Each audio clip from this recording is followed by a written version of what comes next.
जय सीताराम, जय हनुमान, जय बागेश्वर धाम सरकार। आप सभी का एक बार फिर से प्राचीन ज्ञान यूट्यूब चैनल में। दोस्तों, अगर आप अपनी लाइफ में कुछ नया सीखना चाहते हैं तो चैनल को सब्सक्राइब जरूर करिएगा। दोस्तों, दीपक के बिना कोई भी पूजा अधूरी मानी जाती है। प्राचीन काल से ही दीपक से जुड़ी कई मान्यताएं प्रचलित हैं। पुराणों में दीपक से संबंधित महत्वपूर्ण बातें बताई गई हैं। दीपक के द्वारा हमें कई प्रकार के संकेत मिल सकते हैं। दीपक की लौ का तेज होना, दीपक का अचानक से बुझ जाना, दीपक का तेल खत्म होने तक दीपक का जलते रहना आदि प्रकार की घटनाओं के द्वारा हमें कई महत्वपूर्ण संकेत मिलते हैं। साथ ही अगर दीपक की लौ किसी विशिष्ट दिशा में रखी जाए और अचानक ही दीपक बुझ जाए या फिर किसी दिशा में दीपक लगाने पर वह देर तक जलता रह जाए तो इन घटनाओं से भी हमें शुभ अशुभ संकेत मिलते हैं।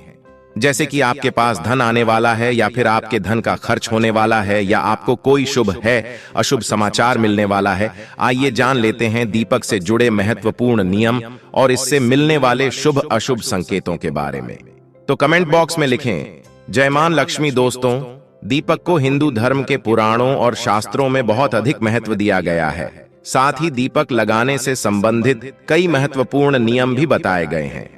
शास्त्रों में कहा गया है कि दीपक अंधकार से प्रकाश की ओर लेकर जाता है, दरिद्रता को समाप्त करके घर में सुख समृद्धि लाता है। लेकिन दीपक लगाते समय कई बार शास्त्रों के नियमों का पालन नहीं किया जाता, जिससे दीपक लगाने का कोई शुभ फल प्राप्त नहीं होता। अगर आप सही विधि से घर में अथवा मंदिर में दीपक जलाते हैं तो आपको इसके बहुत ही शुभ परिणाम प्राप्त होंगे। दीपक आपके जीवन से हर प्रकार की नकारात्मकता को नष्ट करता है। यह आपको अंधकार से प्रकाश की ओर ले जाता है। घर में दीपक जलाने से घर से नकारात्मक ऊर्जा भी नष्ट हो जाती है और घर परिवार के सदस्यों में शांति बनी रहती है। अर्थात दीपक को क्लेश का नाश करने वाला कहा गया है। सबसे पहले तो आप ध्यान में रखें कि आप घर के मंदिर में रोजाना दीपक जलाएं। मंदिर में दीपक जलाने से आपको अनेकों प्रकार के लाभ देखने को मिलेंगे। पुराणों में कहा गया है कि मंदिर में शाम के समय दीपक जलाने से दुख दरिद्रता का नाश होता है। शास्त्रों में शाम के समय की पूजा का भी महत्व बताया गया है। शाम को दीपक जलाने से घर से नकारात्मक शक्तियां दूर रहती हैं। कोई भी बुरी शक्ति आपके घर में प्रवेश नहीं कर पाती है। जिस घर में दीपक जलाया नहीं जाता है उस घर में रहने वाले लोगों को कई परेशानियों का सामना करना पड़ता है। उस घर के प्रमुख व्यक्ति को बहुत परिश्रम करने के बाद भी सफलता प्राप्त नहीं होती है। घर में धन का आगमन नहीं होता है और खर्चे भी बढ़ने लग जाते हैं, जिससे परिवार के लोग सदैव ही दुखी और निराश होने लगते हैं। इस निराशा को दूर करने के लिए दीपक महत्वपूर्ण भूमिका निभाता है। दीपक घर को रोशन तो करता ही है, साथ ही आपके मन के अंधकार को भी पूरी तरह से नष्ट कर देता है। आज हम जानने वाले हैं घर में दीपक लगाने के संबंध में महत्वपूर्ण नियमों के बारे में, साथ ही जानेंगे पूजा। घर में दीपक कैसे लगाना चाहिए, किस देवी देवता के सामने कौन सा दीपक लगाना चाहिए, धन प्राप्ति के लिए कैसा दीपक कहां जलाएं, कौन से प्रकार का दीपक कब और किस स्थान पर लगाना चाहिए और दीपक लगाने से मिलने वाले शुभ फलों के बारे में आज के इस वीडियो में हम आपको बताने जा रहे हैं। यह महत्वपूर्ण जानकारी आप सभी को अवश्य ही जान लेनी चाहिए, इसलिए आप इस वीडियो को अंत तक जरूर देखें। सबसे पहली बात दोस्तों, अगर नियमित रूप से घर में दीपक जलाया जाता है तो घर में हमेशा सकारात्मक ऊर्जा सक्रिय रहती है। वास्तु दोष के कारण होने वाली नकारात्मक ऊर्जा समाप्त होती है। दीपक के धुएं से वातावरण में मौजूद हानिकारक सूक्ष्म कीटाणु भी नष्ट हो जाते हैं। जब दीपक को देवी देवताओं की मूर्तियों के सामने लगाया जाता है तो दीपक के प्रकाश की किरण देवी देवताओं की मूर्तियों से टकराकर घर में चारों ओर फैलती है, जिससे घर से नकारात्मकता का नाश होता है। जब ये किरणें हमारे शरीर पर पड़ती हैं तो इसके हमें कई प्रकार के लाभ प्राप्त होते हैं। इन प्रकाश की किरण के माध्यम से हमें देवी देवताओं का आशीर्वाद प्राप्त होता है। साथ ही शरीर में स्थित रोगों का भी नाश होता है। जब भी आपको अस्वस्थ महसूस हो, मन में नकारात्मक विचार प्रकट हो अथवा आप किसी रोग से पीड़ित हैं तो आप अपने पूजा घर में देवी देवताओं की मूर्तियों के सामने दीपक अवश्य जलाएं। जब दीपक के प्रकाश की किरणें देवी देवताओं की मूर्तियों से परावर्तित होकर आपके शरीर पर पड़ेगी तो आपके अंदर की हर निराशा और नकारात्मकता का नाश हो जाएगा। अब जानते हैं कि दीपक लगाने के लिए सर्वोत्तम समय कौन सा होता है, किस कामना पूर्ति हेतु कौन सा दीपक जलाएं और इससे मिलने वाले शुभ अशुभ संकेतों के बारे में। लेकिन दोस्तों, उससे पहले आपसे रिक्वेस्ट करते हैं कि वीडियो को लाइक जरूर करिएगा, दोस्तों को शेयर कर दीजिएगा, और अगर आपने अभी तक चैनल को सब्सक्राइब नहीं किया है तो चैनल को सब्सक्राइब करके बेल आइकन जरूर दबाएगा। दोस्तों, दीपक सुबह 5 बजे से 10 बजे तक और शाम को 5 बजे से 7 बजे के बीच में जलाना शुभ होता है। शाम को तुलसी के पास दीपक जलाने से घर में नकारात्मक शक्तियां प्रवेश नहीं कर पाती है, इसीलिए नित्य घर के बाहर एक दीपक अवश्य जलाएं। यदि आप घी का दीपक जलाते हैं तो और भी अधिक शुभ परिणाम प्राप्त होंगे। आप भगवान के सामने दोनों तरह के दीपक जला सकते हैं। आपको बस यह ध्यान रखना है कि आप भगवान के दाहिने हाथ की तरफ घी का दीपक जलाएं और भगवान के बाएं हाथ की तरफ तेल का दीपक जलाएं। घी के दीपक को सर्वश्रेष्ठ माना गया है। दीपक लगाने से पहले इस बात का ध्यान रखें कि दीपक टूटा हुआ न हो। भगवान के पास खंडित दीपक नहीं जलाना चाहिए, यह अशुभ माना जाता है। घी का दीपक भगवान को समर्पित करने के लिए लगाया जाता है, वही तेल का दीपक अपनी मनोकामनाओं की पूर्ति के लिए लगाया जाता है। प्राचीन ज्ञान चैनल के माध्यम से आपको बता दें कि इस बात का विशेष ध्यान रखें कि पूजा के बीच में दीपक बुझने नहीं चाहिए। ऐसा होने पर पूजा का पूर्ण फल नहीं मिल पाता है। घी के दीपक के लिए सफेद रुई की बत्ती का उपयोग किया जाना चाहिए, जबकि तेल के दीपक के लिए लाल धागे की बत्ती श्रेष्ठ बताई गई है। शाम के वक्त घर के मुख्य दरवाजे पर एक दीपक रोज जलाना चाहिए, इससे माता लक्ष्मी प्रसन्न होकर घर में प्रवेश करती है। ध्यान रहे कि दीपक को जमीन पर न रखकर चावल पर या फिर किसी दूसरी चीज पर रखें। शास्त्रों में बताया गया है अक्षत पर दीपक रखने से ऐश्वर्य तथा धन संपत्ति में वृद्धि होती है। पीने के पानी के बर्तन के पास घी का दिया जलाकर रखते हैं तो इससे घर में धन की वृद्धि के साथ स्वास्थ्य संबंधी समस्या भी दूर होती है। साथ ही ध्यान रखें कि कभी भी एक दीपक से दूसरे दीपक को नहीं जलाना चाहिए। दीपक को हमेशा अलग अलग करके जलाए, चाहे वह पूजा के समय ही क्यों ना हो। यदि धन का खर्च अधिक होता है अथवा घर में पैसा नहीं दिखता है तो उत्तर दिशा में एक जल के पात्र के पास दीपक अवश्य लगाएं। इससे लक्ष्मी स्थिर रहती है और धन का अकारण खर्च नहीं होता। दीपक जलाते समय इस मंत्र का जाप करना चाहिए। शुभम करोति कल्याण हम आरोग्यम धन संपदा शत्रु बुद्धि विनाशाय दीप ज्योति नमोस्तुते।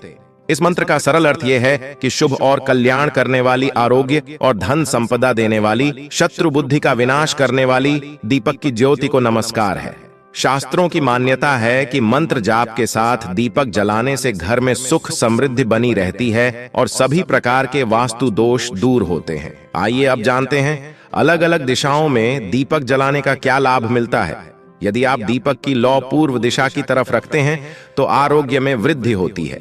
इससे घर के सदस्यों की आयु लंबी होती है और घर से रोग तथा बीमारियां दूर रहती हैं।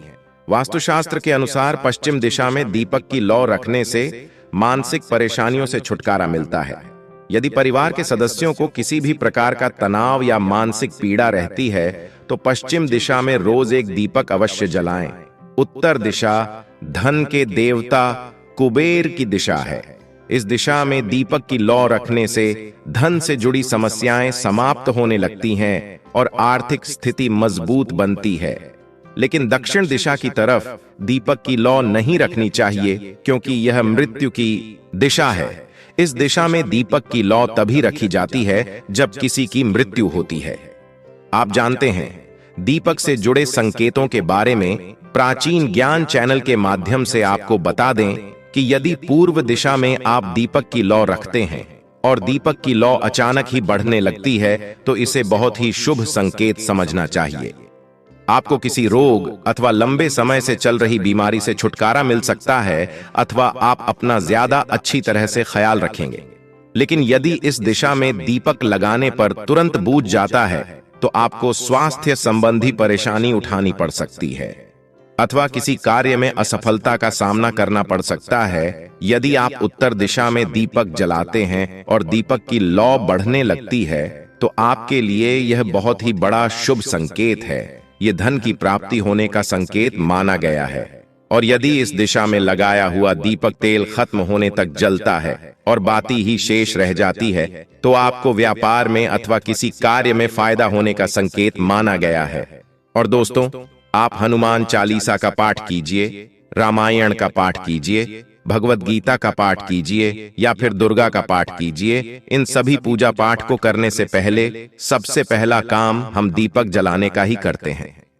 हम भगवान के प्रति अपनी आस्था और अपने विश्वास को दीपक के जरिए ही भगवान तक पहुंचाते हैं। तो यदि लौ का जलना और बुझना और दीपक की लौ में फूल का बनना और दीपक में अधजली बाती का बचना क्या संकेत देता है, इस बारे में हम आपको पहले बता चुके हैं।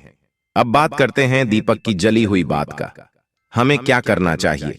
तो अक्सर क्या होता है कि हम अपने घर में जो दीपक जलाते हैं उनकी बची हुई बातों को एक साथ इकट्ठा कर लेते हैं और हफ्ते या 15 दिन या फिर महीने बाद हम जब भी किसी पवित्र जगह पर जाते हैं या पवित्र नदी के आसपास जाते हैं तो उन सब की पोटली बनाकर उनको नदी में फेंक आते हैं। अगर आप इन्हें सम्मान के साथ प्रवाहित कर रहे हैं तो बात अलग है, लेकिन हम लोग जल्दबाजी में इन्हें फेंक देते हैं। फेंकना और प्रवाहित करना दोनों अलग अलग बात होती है। तो पहले तो ये समझते हैं कि जो दीपक की बात आती है ये कोई साधारण चीज नहीं है। इसमें आपने भगवान को जो भी पूजा पाठ अर्पित किया है, इन सभी मंत्रों की तरंगें इस बात में निहित होती हैं और आप इस बाती का अपमान करते हैं जो कि सरासर गलत है। आप जली हुई इस बाती से वह चमत्कार कर सकते हैं जो आपकी सोई हुई किस्मत को जगा सकता है और आपकी बुरी से बुरी लकीरों को पवित्र कर सकता है। बस आपको सही तरीका अपनाना चाहिए। तो सुनिए गुरुजी आखिर कहते क्या है दोस्तों। गुरुजी का कहना है कि आपने दीपक को जलाने के बाद भगवान के सामने जितना भी मंत्र जाप किया है, जितनी भी पूजा अर्चना की है, सभी की शक्तियां इस दीपक के माध्यम से ही भगवान तक पहुंचती हैं। तो ये दीपक तो यकीनन बहुत ही ज्यादा शक्तिशाली हो चुका है। अब आपको करना क्या है कि आप अपने दीपक की जली हुई बातियों को इकट्ठा कीजिए। आप हफ्ते या 15 दिन की बातें एक साथ इकट्ठा कर सकते हैं। अब इन बातों को और जो धूप बत्ती हम जलाते हैं उनके भी नीचे जो बची हुई धूप बत्ती रह जाती है उसे भी एक साथ इकट्ठा कर लीजिए। अब इसे एक मिट्टी के सकोरे में रखें और अब मिट्टी के सकोरे में इस बात की ऊपर आप थोड़ा सा धूप, थोड़ी सी हवन सामग्री, थोड़ा सा चंदन चूरा डालिए। इन सभी पर अब आपको थोड़ा सा कपूर और भी डालना है और माचिस से इन सभी को जला दीजिए। अब इसे जलाने के बाद जब ज्योत प्रज्वलित हो जाए तब इसे हाथ से बुझा दीजिए। ध्यान रखें कि आपको फूंक नहीं मारनी है। अब इसमें जो धुआं निकलने लगेगा, अब आप अपने किसी भी इष्ट देव के मंत्र का जाप करिए और इस धुएं को अपने घर के कोने कोने में प्रवाहित होने दीजिए। लेकिन आप मंत्र जाप करते रहें। आपको थोड़ी सी मेहनत जरूर करनी पड़ी, लेकिन यह आपके लिए बहुत ही कमाल की सिद्ध होगी। अब कोशिश कीजिए कि जब तक यह धुआं निकल रहा है तब तक आप इसके सामने बैठकर अपने इष्ट देव के मंत्र की माला का जाप करते रहें। आप चाहे तो पूरे घर में इस धुएं को दिखाने के बाद इसे तुलसी की क्यारी के पास रख सकते हैं। इससे क्या होगा कि आपके घर की नेगेटिव एनर्जी तो दूर हो ही जाएगी, लेकिन आपने जो मंत्र बोला है उससे यह राख सिद्ध हो जाएगी। अब आप इसे छानकर एक डिब्बे में भरकर रख लीजिए। हर रोज सुबह पूजा करने के बाद इस राख को आप अपने माथे पर लगाइए। यह आपकी आने वाली मुसीबतों से रक्षा करेगी। चाहे तो इस भभूत से आप अपने घर के मुख्य द्वार के बाहर स्वस्तिक बना सकते हैं। ऐसा करने से आपके घर में बाहरी हवा प्रवेश नहीं कर पाएगी। आप ऐसा हर रोज कीजिए, आपको फर्क जरूर दिखाई देने लगेगा। अगर किसी को नजर लग जाए या फिर कोई बीमारी हो उस व्यक्ति के माथे पर आप इसको लगाइए, आपको चुटकियों में फर्क दिखाई देगा। इसके अलावा आप एक और काम कर सकते हैं कि आप इन सभी बातों को एक दीपक या फिर एक मिट्टी के बर्तन में इकट्ठा करें और उस पर थोड़ा सा कपूर डालकर उस पर अग्नि प्रज्वलित कर दीजिए। जब यह पूरी तरीके से जल जाए तो इसकी जो राख बचेगी उस राख में थोड़ा सा पानी मिलाकर और अपने घर के पौधों की क्यारी में डाल दीजिए। अगर आप इतनी मेहनत नहीं करना चाहते तो उसकी राख को घर के बाहर लगे हुए पौधों की मिट्टी में मिला दीजिए। आप चाहे तो तुलसी के पौधे की क्यारी में भी इस राख को डाल सकते हैं। इससे न केवल आप इन बतिया का अपमान होने से बचा पाएंगे, बल्कि आपके घर की मिट्टी भी शुद्ध हो जाएगी। साथ ही आपको मंदिर से आशीर्वाद के रूप में मिले हुए फूल और मालाओं का इस्तेमाल करना भी बता दे रहे हैं। आप चाहे अपने घर के मंदिर में भगवान को फूल अर्पित करें, चाहे आप मंदिर से या फिर किसी पंडित से फूल माला भगवान के आशीर्वाद के तौर पर मिले, आपको इन्हें किसी भी नदी में नहीं फेंकना है और कूड़े कचरे में फेंककर इनका अपमान बिल्कुल भी नहीं करना है। इससे एक तो आप नदी को अशुद्ध बनाते हैं, जिससे पानी पीकर हम बीमार भी हो सकते हैं और जल प्रदूषण भी बढ़ता है। पानी में जब यह फूल माला बहुत लंबे समय तक पड़ा रहता है तो ये सब सड़ जाते हैं। अब आप गंगा नदी और यमुना जी के पानी को ही देख लीजिए। ये नदियां पवित्र नदियों में शामिल है, लेकिन आप इन नदियों का जल बिना प्यूरीफायर के नहीं पी सकते हैं। तो कचरा चाहे पूजा या धार्मिक जगह का ही क्यों ना हो, नदियों में फेंकना सरासर गलत है। और दूसरा, इससे भगवान के आशीर्वाद का अपमान भी होता है। तो आपको करना क्या है कि आप इन सभी फूलों को इकट्ठा करिए और इन्हें सुखा लीजिए। सुखाने के बाद आप इन्हें छोटे छोटे टुकड़ों में तोड़कर के इसमें आप चूरा, थोड़ा सा चंदन का पाउडर और थोड़ा नारियल का छिलका मिलाओ। इनको कढ़ाई में डालकर गैस पर हल्का हल्का भून लीजिए। अब ठंडा होने पर इसे मिक्सर में पीसकर इसका महीन पाउडर बना लीजिए। फिर आपको इस पाउडर को छानकर इसमें थोड़ा सा शहद, थोड़ा सा गौमूत्र और थोड़ा सा कपूर और लोबान मिलाएं। अब गुलाब जल की मदद से या फिर किसी की मदद से उसे आटे की तरह गूंथ लीजिए और अपनी इच्छा के हिसाब से इसकी छोटी छोटी बातें या फिर गोल गोल टिक्की बनाकर धूप में सुखा लीजिए। हर रोज अगर आप एक टिक्की को जलाकर उसका धुआं पूरे घर में दिखाते हैं तो इससे न केवल आपके घर का वातावरण शुद्ध होगा, बल्कि इसकी महक से आपके घर में सकारात्मक ऊर्जा भी भर जाएगी और साथ में भगवान के फूलों का अपमान होने से भी बच जाएगा। लोबान और कपूर साथ में जलाने से घर में नजर दोष खत्म होता है और गोबर के उपले और गौमूत्र न केवल आपके वातावरण में मौजूद बैक्टीरिया को खत्म कर देते हैं, बल्कि आपके घर की ऊर्जा को भी पवित्र कर देते हैं।